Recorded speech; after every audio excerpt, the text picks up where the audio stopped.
The Epstein files, according to UN experts, suggest the existence of a global criminal enterprise that carried out acts meeting the legal threshold of crimes against humanity. Right? Despite the Trump administration's claims that there's nothing to see here, these experts, they say that the files do in fact contain credible evidence of the systematic and large-scale sexual abuse, trafficking, and exploitation of women and girls. And in addition to saying they're suggestive of the existence of a global criminal enterprise, they added, so grave is the scale, nature, systematic character, and transnational reach of these atrocities against women and girls that a number of them may reasonably meet the legal threshold of crimes against humanity. Well, of course, it is very clear to most of us that Epstein was an inhumane monster. This is notable because we're talking about something with very specific criteria under international criminal law, where crimes against humanity are acts including sexual slavery, rape, enforced prostitution, trafficking, or murder knowingly committed as part of a widespread or systematic attack against any civilian population. And you have these experts suggesting that this criteria may have been met because, of course, the nature of the crimes committed, as well as the scale of them, but also because they were, quote, committed against a backdrop of supremacist beliefs, racism, corruption, extreme misogyny, and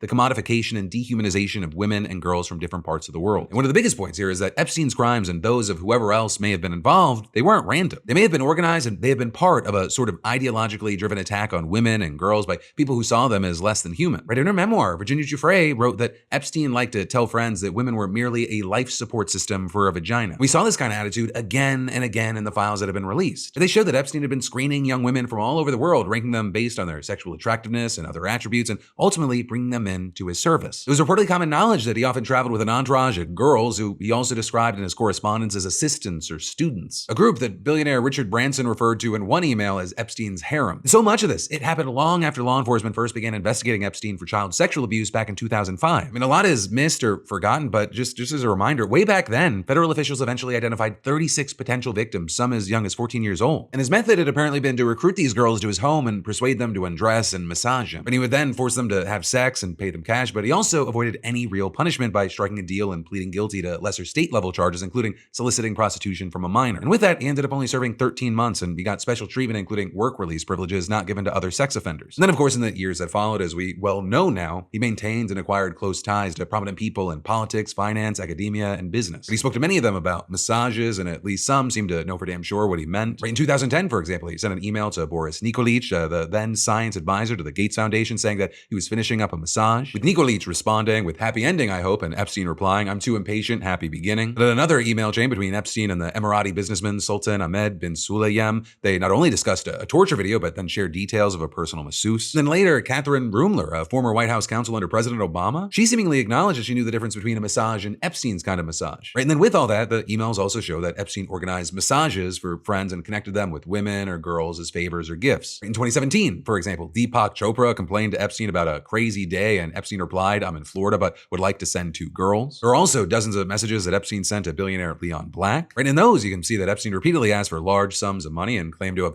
helped Black make payments to a woman who accused him of sexual assault. And these later documents further showing that Epstein encouraged Black to hire an investigator to track the woman's movements, and that he was receiving updates on other women to whom Black had made payments. And then with all that, the files also show that Epstein often sent cryptic messages to his contacts suggesting that he had some kind of dirt on them or that they shared some kind of secrets. And this was also the case with yet another billionaire, Les Wexner, who was actually reportedly the source of hundreds of millions of dollars of Epstein's wealth, much of which Epstein allegedly stole from him. And so that led to a falling out, but Epstein later sent a message implying that he knew things that Wexner wouldn't want getting out. And all of that, it becomes even more notable when you consider that Virginia Giuffre once claimed that she had been trafficked to Wexner by Epstein. Also, a newly released FBI memo from 2019 listed Wexner as one of Epstein's possible co-conspirators, although it also said that there was limited evidence regarding his involvement. But also, as recently as last year, you had the DOJ including Wexner on a list of prominent names of interest in the Epstein investigation. Right? And then with all that, Wexner actually testified about his relationship with Jeffrey Epstein before the House Oversight Committee today, and he denied wrongdoing as he's done before, and he blasted Epstein as a world-class con man. But ultimately, what you have people like these UN experts arguing is that bringing a few of the most high-profile figures in the files to testify before Congress,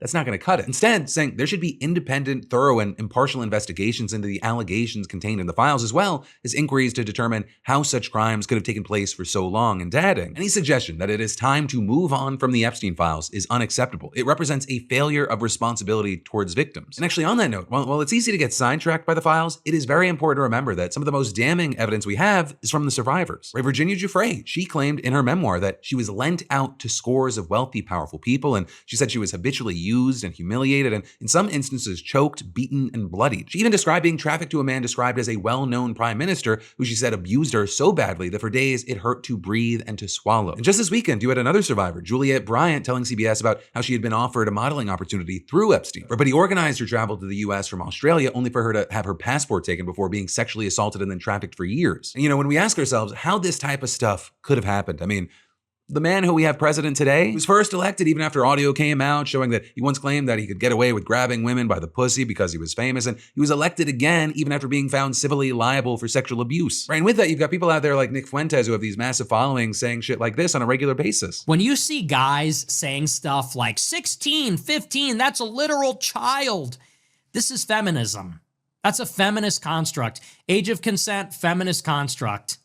Google it. It is literally a what does that even mean? No one even knows. No one even thinks about it. Rape is something that is played up because of the way that women have politicized sexuality. Women want to have no consequences for their actions, so rape is always a convenient excuse. And then actually, with all this beyond the Epstein files, there are obviously other examples of the rich and powerful getting away with abuse. And possibly one of the latest examples has come from Crystal Hefner, the widow of Playboy founder Hugh Hefner, right? Because she's alleged that her dead husband's foundation may be in possession of a decades-old collection of sexually explicit images of young women and possibly underage girls that were taken without consent, with her also claiming that she was fired as the foundation's chief executive after raising concerns about the collection. So she's now filed complaints with the California and Illinois Attorney General's offices and an attempt to prevent any potential distribution of those images. Right? And specifically, she said that the foundation is in possession of 3,000 personal scrapbooks containing thousands of nude images of women in Hefner's diary, which contains highly personal information regarding his sexual exploits, including names of women he slept with, notes describing the sex acts that they performed, and in some instances, even information tracking women's menstrual cycles. Crystal saying that she's concerned about possible plans to digitize the collection and adding, "I am deeply worried about these images getting out. A single security failure could devastate thousands of lives," saying this is a civil rights issue. Women's bodies are not property, are not history, and are not collectibles. Now, with all that, as of recording, we haven't heard from the Hefner Foundation, so we're gonna have to wait to see how this plays out. But, while you can decide for yourself what you want to believe in the meantime, to transition, Stephen Colbert is telling you very clearly, do not believe CBS. Because Colbert slammed CBS on air for the second night in a row, literally comparing their legal defense to dog shit. Right? And of course, all of this stemming from CBS not letting him air his interview with Texas Senate candidate James Talarico on TV. And as we dove into yesterday, Talarico is running in the Dem primaries, and CBS claimed that they intervened because of the FCC's equal time rule, which states that if a broadcast network gives airtime to one candidate, they have to offer time to their opponents. But because talk shows are historically exempt from this rule, many saw this as corporate BS, corporate censorship, and CBS pledging blind loyalty to Trump by silencing Colbert and a Democratic candidate. And so Colbert, he still did the interview, but he uploaded it to YouTube instead. But now with all this, you've got CBS defending itself, saying in a statement, The Late Show was not prohibited by CBS from broadcasting the interview with Representative James Talarico, saying the show was provided legal guidance that the broadcast could trigger the FCC equal time rule for two other candidates, including Representative Jasmine Crockett, and presented options for how the equal time for other candidates could be fulfilled. And then claiming The Late Show decided to present the interview through its YouTube channel with on-air promotion on the broadcast rather than potentially providing the equal time options. And this statement was at the center of Colbert's show last night, where he literally equated this response to dog shit and then went on to say that the network told me unilaterally that I had to abide by the equal time rules, something that I had never been asked to do for an interview in the 21 years of this job. I'm not a lawyer and I don't want to tell them how to do their jobs, but since they seem intent on telling me how to do mine, fellas, I am well aware that we can book other guests. I didn't need to be presented with that option. I have had Jasmine Crockett on my show twice. Jasmine Crockett is one of the people that Talarico's facing in the primaries, and her most recent appearance on Colbert's show was 9 months ago. And even though that was before she launched her Senate bid, you had people saying that it shows that he's clearly open to her being a guest, and he has the contacts to make that happen if the equal time rule was really applicable here. But then all of that brings us to an FCC commissioner who released a statement saying that this has nothing to do with the real FCC rules, and it was just censorship, saying this is yet another troubling example of corporate capitulation in the face of this administration's broader campaign to censor and control speech, saying the FCC has no lawful authority to pressure broadcasters for political purposes or to create a climate that chills free expression. CBS is fully protected under the First Amendment to determine what interviews it airs, which makes its decision to yield to political pressure all the more disappointing. And while this whole situation, it is a bad sign for democracy, as I was talking about yesterday, and it turns out to be true, it ended up being so good for Talarico's campaign. But in addition to all the eyes on that interview, this morning he announced that his campaign raised $2.5 million since his Colbert interview was blocked. Also with that, I'll say, while that is a very impressive stat, Talarico's not publicly celebrating. Instead, he said on MSNBC, "It should be troubling to all of us, regardless of our political affiliations or our political beliefs, that the most powerful people in the country, the most powerful politicians, and the most powerful corporate executives are working together to sell out the First Amendment, to sell out our freedom of speech in order to protect their own power and their own wealth. But of course, Talarico is just one part of the Dem primary, and one of his opponents, Jasmine Crockett, went on MSNBC to share her side of the story. And she said that she got a call claiming that CBS was told that they could move forward with a Talarico interview if they offered her equal time, but I did not get a request from the Colbert show to go on. As you know, I've been on Colbert multiple times. And frankly, if we would have gotten an offer, that would have been great. But we're in the middle of early voting, so I'm kind of focused on being in Texas at this moment. I don't know what to believe. That's for sure. With Crockett saying that she would have had no issue if the interview had just aired on the traditional broadcast, and acknowledged that this whole controversy just gave Talarico a lift in the race. I think it probably gave my opponent the boost he was looking for. So I think it's probably better that he didn't get on and that they went straight to streaming, because we know that when we resist and when we know that it seems like they're trying to change the rules and bend the knee to this president, that it backfires in a historic fashion. And it does feel like this hostile environment that the Trump regime has created, it did backfire. There were all those views, there's all that money that's been raised, and Google searches are up for Talarico, and it's coming as early voting in the state just started. The timing of this boost is major, and it's going to be very interesting to see what kind of impact it has as far as the actual voting. But again, if you are someone that's celebrating this backfiring, it should be a small celebration, because as we talked about yesterday, this does not solve the bigger underlying problem. This is a dangerous and scary environment. This is supposed to have a chilling effect, and most candidates, if they get this crackdown or they don't get the opportunities, they're very likely not going to get the Streisand effect that we saw here. We get to see and celebrate the outliers, but most interviews that get killed, they stay killed. Most corporate censorship, it works. CBS's behavior and their defense, which I think is insulting to your intelligence, claiming that they were just providing options, it shows what happens when networks prioritize regulatory relationships over journalism. And I think Colbert is correct when he compared their statement to dog shit. And then there's more we've got to dive into in just a minute, but first let me thank a sponsor and say, matching outfits used to feel like something reserved for cheesy holiday photos, and yet here we are. Because today's sponsor, MeUndies, somehow made matching actually cool. And yes, my wife and I are all in. But also, it's not just for couples. I'm talking family, best friends, roommates, maybe chaos goblins you live with. Same prints, different styles, boxer briefs, trunks, briefs, bikinis, thongs, cheeky styles. Everyone matches their own way. It's coordinated without looking like you lost a bet. And the comfort, ridiculous. Their ultra modal fabric, it's soft, breathable, and dangerously close to why wear anything else. These are the pairs you reach for first and quietly hope they're clean. And MeUndies, they constantly drop new prints too, so matching never gets boring or repetitive. It's actually one of my favorite low-effort ways to feel weirdly put together. Plus, their first pair promise makes it 45 days risk-free, so try them, and if they're not love at first wear, they'll make it right. And so if you want to upgrade your underwear drawer, you're looking to gift something that people will actually use, MeUndies is a no-brainer. Go to MeUndies.com/PhilipDeFranco or scan the QR code and use promo code PhilipDeFranco for exclusive deals up to 50% off. That's MeUndies.com/PhilipDeFranco, promo code PhilipDeFranco for up to 50% off MeUndies. But then diving right back into the news, we've got to talk about how Zoran Mamdani just fired the opening shot in what looks like a full-blown class war between Democratic Socialists and New York super rich. But it is dramatic, it is intense, and whatever the outcome, one thing's certain, someone is going to win and someone is going to lose. But first, to actually understand how we got here, we got to go back a couple of weeks to the moment that Mamdani dropped this bomb. I will be blunt. New York City is facing a serious fiscal crisis.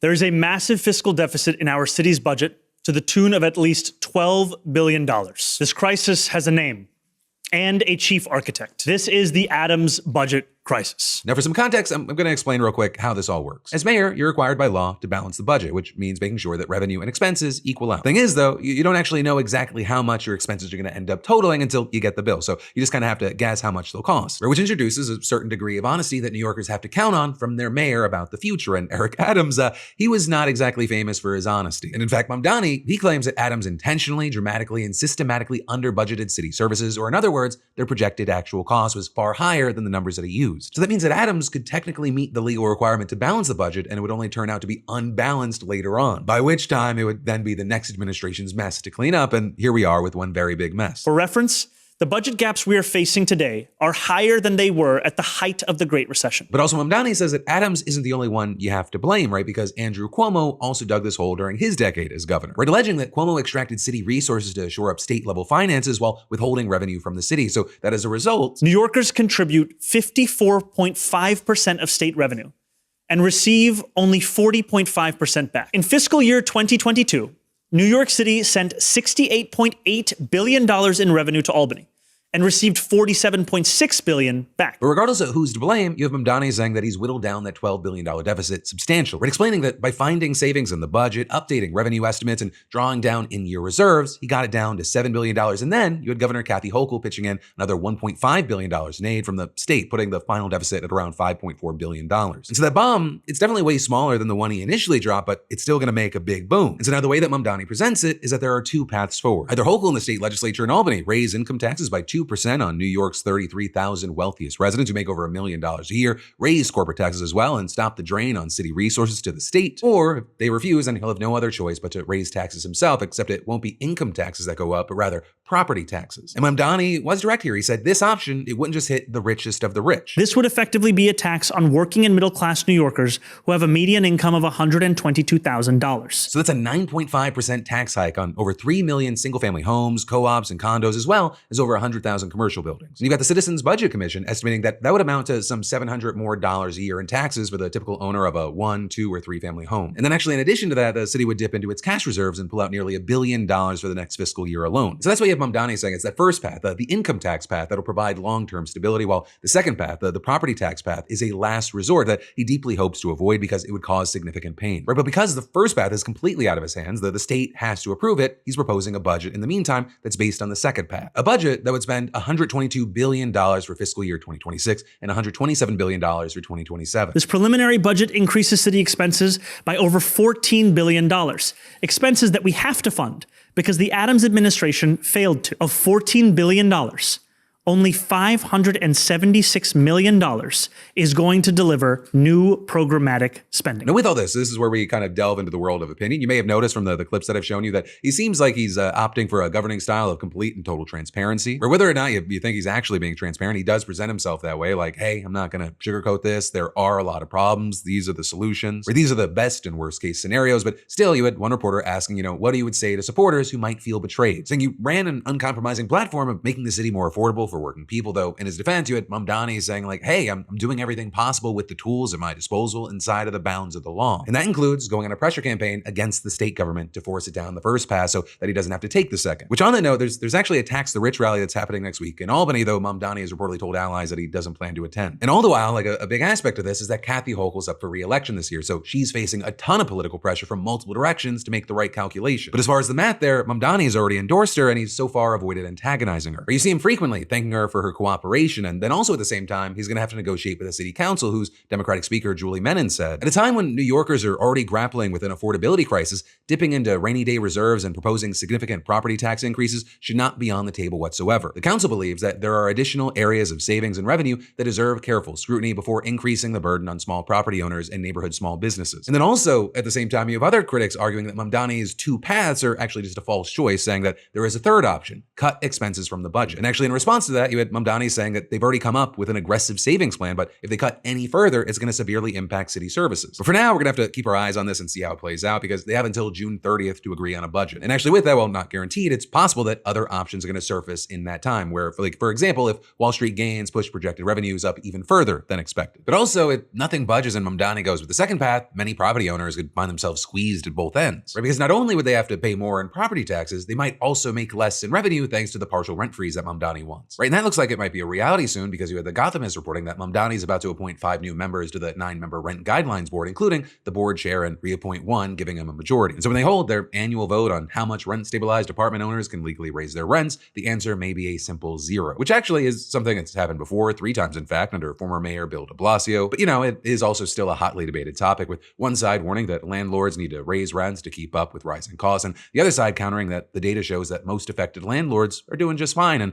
the people who really need help are the poor tenants. And actually, something you saw with this is that Eric Adams tried to just short circuit that debate by stocking the board with his own picks right before leaving the office to hamstring Mamdani. But then fortunately for Mamdani, 2 of his appointees withdrew. So now we could see the 4 consecutive rent freezes that he promised for his first term, knocking out yet another one of his core campaign pledges. Because he already got Hochul on board with a nearly $1.5 billion childcare expansion last month, though it's only 2 years, so he's going to have to figure out how to make it permanent after that. And that then leaves a few big boxes to check off: free buses, city-run grocery stores, and $200,000 100,000 new affordable homes. And so, with lots and lots at play here, of course, yes, I want to know everyone's opinion, but if you live in New York, I would really love to know your thoughts on what we're seeing play out here. But then, next up in the news, we got to talk about how Trump is now moving closer to a major war with Iran, and you have sources telling Axios that it could come in weeks, maybe days. You have Iran saying that good progress was made in nuclear talks, so J.D. Vance says that military options aren't off the table, and an unnamed Trump advisor said there is a 90% chance that we see kinetic action in the next few weeks. And of course, all of this is coming from and involving a man who campaigned as anti-war. I'm not going to start a war. I'm going to stop wars. One of the reasons I was the only president in generations who didn't start a war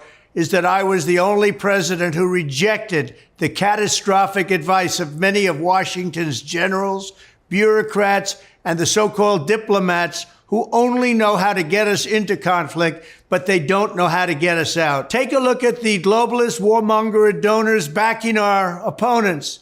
That's because they're candidates of war.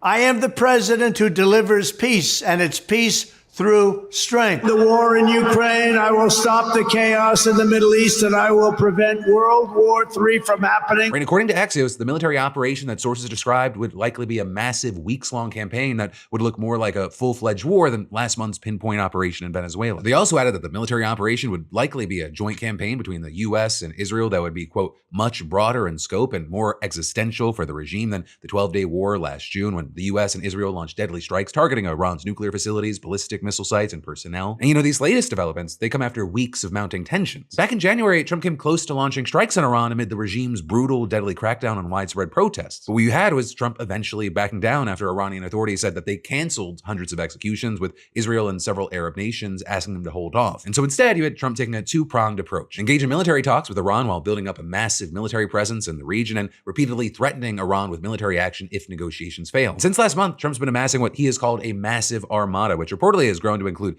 2 aircraft carriers, a dozen warships, hundreds of fighter jets, and multiple air defense systems. Where the U.S. has steadily been increasing firepower in the region, even as nuclear talks have continued. And as far as the negotiations, on February 6th, you had the U.S. and Iran holding indirect negotiations in Oman. You had both sides leaving, saying things had gone well and more talks would be scheduled soon. Even Trump himself said that the conversations were very good, though he also warned Iran that there would be steep consequences if they failed to make a deal. Right? And then, ahead of another round of indirect talks scheduled this week in Switzerland, you had both sides ramping up military posturing and rhetoric. You see, for a while, there was just one aircraft carrier in the region. On Friday, you had Trump confirming he was sending a second one. Then on Monday, one day before the second round of talks was set to start, Iran held live military exercises in the Strait of Hormuz, with experts arguing that the move was a show of power intended to warn the United States that if they escalate to full-blown war, Iran's prepared to disrupt a crucial shipping lane for oil and gas, which could upend energy markets globally. Satellite images have also showed Iran's been repairing and fortifying sensitive military sites that Israel and the United States have struck in the past. And so that includes missile bases, uranium enrichment sites, and one complex where experts say that Iran appears to be building what could be a high explosive containment vessel, which is critical to developing nuclear weapons. And then even as the negotiations got underway yesterday, direct military posturing has continued from both sides. The U.S. reportedly sent another 50 fighter jets to the Middle East, while Iran fired missiles towards the Strait of Hormuz, and the Ayatollah publicly threatened to sink American warships. But then also, as far as the talks themselves, it seems like the U.S. and Iran both left with slightly different understandings of how things went down. Right on one side, Iran's foreign minister told state television that good progress has been made and the countries now have a clear path ahead, and adding, ultimately, we were able to reach broad agreement on a set of guiding principles based on which we will move forward and begin working on the text of a potential agreement. But then at the same time, you had the U.S. presenting a more toned-down version of events, with Vice President Vance telling Fox, in some ways it went well. They agreed to meet afterwards. But in other ways, it was very clear that the president has set some red lines that the Iranians are not yet willing to actually acknowledge and work through. So we're going to keep on working it. But of course, the president reserves the ability to say when he thinks that diplomacy has reached its natural end.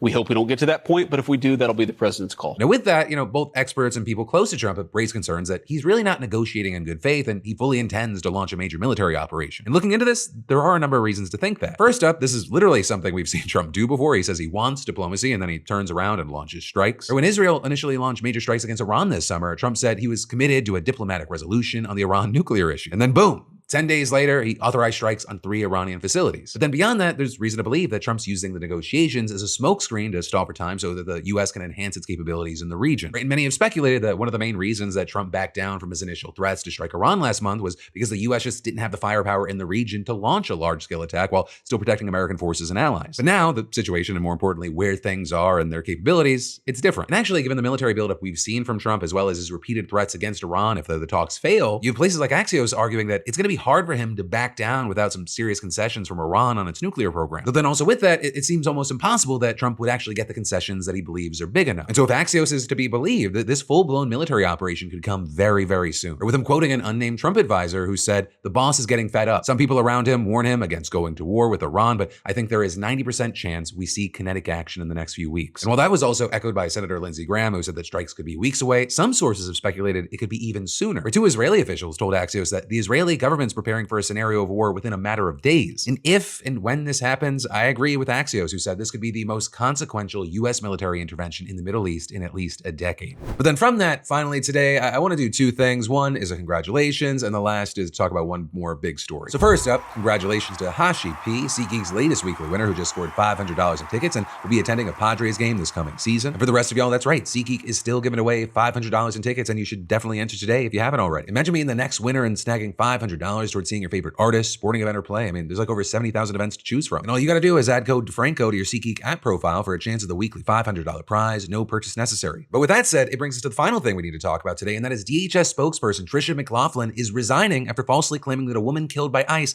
committed an act of domestic terrorism. And with that, you have Trump praising her, Democrats celebrating, and she's being replaced by Lauren Biss, who's actually the woman from DHS's fact-check videos calling journalists radical hacks. And this is really just the latest wave of what we'll call DHS turmoil, and you have many wondering what the agency is going to look like on the other side of this shutdown. Because you have McLaughlin officially resigning as Assistant Secretary of Public Affairs after just over a year serving under Secretary Kristi Noem, and McLaughlin's also been a major voice for the Trump administration's hardline immigration agenda and one of its most passionate defenders. She just spent a lot of her time at DHS sparring with critics on social media and making appearances on Fox News, CNN, CBS, and NPR. She actually described her work to her hometown paper last month, saying, media is so much of the battle, so to speak, on the immigration issue. So much of the debate is a public relations debate. It's a PR war, which I'll say also stands out because Trump recently had an interview where he said, his immigration policy, it's essentially flawless. They just have bad PR. But also, as far as McLaughlin, she's apparently been looking to get out for a while now. In fact, she was reportedly preparing to leave back in December, but she stayed on after the fallout from the killings of Renee Good and Alex Preddy. It's also not like she did a great job there. A lot of her statements turned out to be skewed at best and outright false at worst. And that includes her claims that Renee Good committed an act of domestic terrorism before she was shot and killed by an ICE agent. Her unquestioning support of Trump and his immigration crackdown had earned her allies, including Donald Trump himself. Just last month, you had Trump showering her with praise on Truth Social after she appeared on Fox, saying, great job by wonderful Tricia McLaughlin,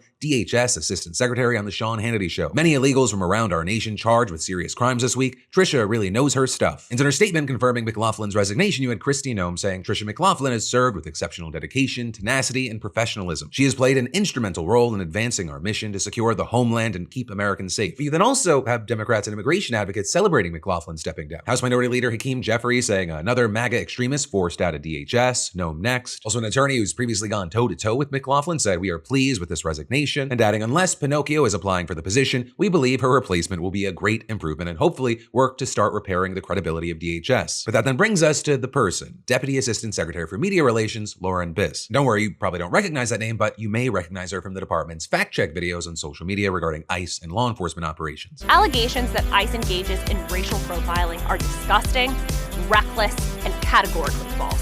CNN should stop running cover for violent felons and start focusing on American victims of illegal alien crime. DHS will not cower to disgusting lies and smears from radical journalist hacks and sanctuary politicians. Secretary Noem's message to the rioters is clear.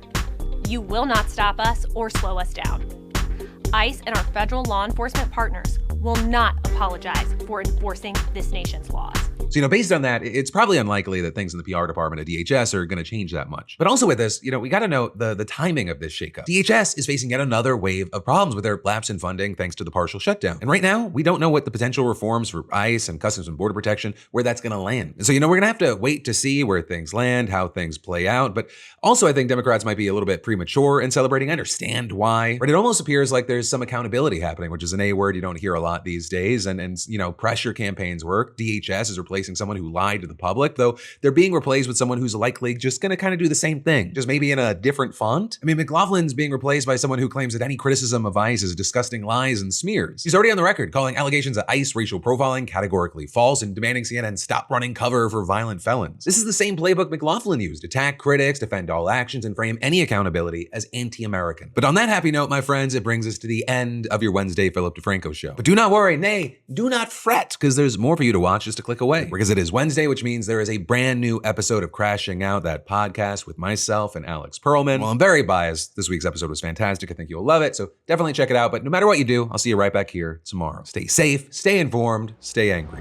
For some reason, everyone has to talk about clavicular. We'll get to him later. Contractually, we all have to. Yeah, I think we do. Here's a map right here. We're either 100% in fucking full agreement, or you can suck my... I remember TeamSpeak. We're going to TeamSpeak. Don't worry, $87 billion, and we got all these facilities to make sure that we put all the voters in them.